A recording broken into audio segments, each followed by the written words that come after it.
Justice Durrani Sahab, Governor Sahab,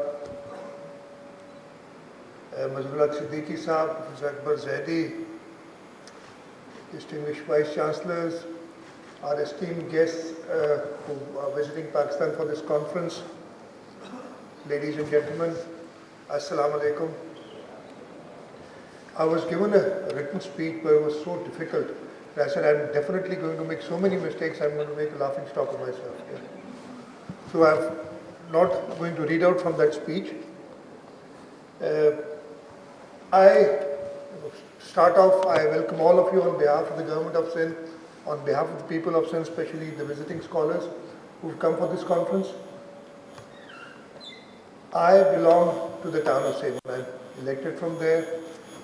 My village is about 15 kilometers. I've got two villages, one towards the west of Sevan, the other to the north of Sevan, each about 15 kilometers away from Sevan. So Sevan is the center of my family, of my activity. The Sevan obviously is famous for Hazrat Lal Shahbaz Qalandar, the Sufi saint, and what they say is that there is no one custodian of this mazar of Hazrat Lal Shahbaz Qalandar.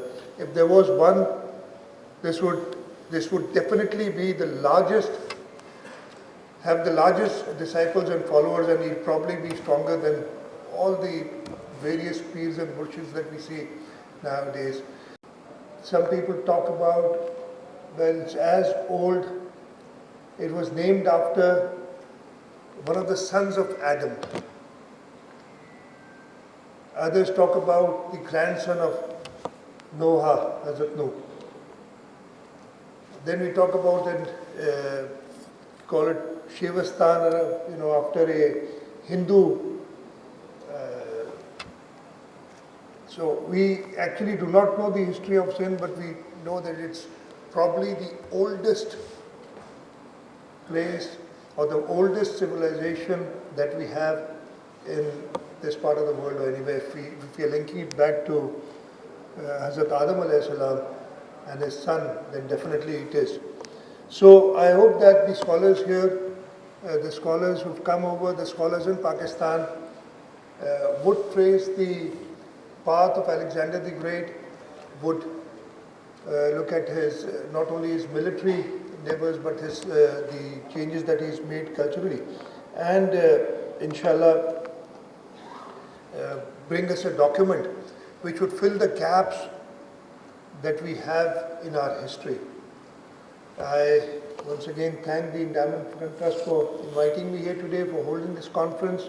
I hope that all the participants will have a great conference, and inshallah ta'ala would enjoy not only this conference but the city of Karachi. I believe, I don't know if we are making a trip down to Sevan or not. We are. So I'll try and join you. I don't promise because of the various commitments that I have nowadays, but I'll try and join you for that visit and spend some time with you there. Once again, I thank all of you for being here today, and welcome you on behalf of the government and the people of Sindh. Thank you very much. And our family historically also has a small share in the proceeds of Sevan, which our forefathers forego and we were navigating. The Endowment Fund Trust came and said that we want to renovate, rehabilitate, and bring back the glory of the Sevan Fort. This was some time back. Mr. Hamid Harun, Mr. Hamid Akhun met me, and about 2 years ago we went there and we inaugurated the restoration of the fort. I'm very happy with what is being done, and at that time we said let's do a seminar where we invite international scholars to talk about Sevan Sharif, to talk about Alexander the Great and his voyages into Sindh. Alexander the Great is remembered for his military actions. What we've not done, and because there's a lack of archives on him, we do not have much information on the cultural change that he made when he spent his 2 years here in the Indus civilization, traveling from the north to the south and back to Persia. And I believe that with the scholars that we have here today, with this initiative, we are going to learn about the cultural effects that Alexander's sojourn into the Indus Valley.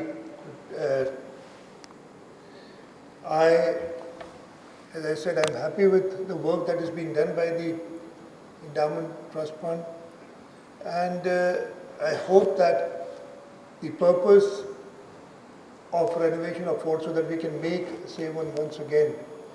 History of Sevan, I know we still do not know where the name Sevan came from,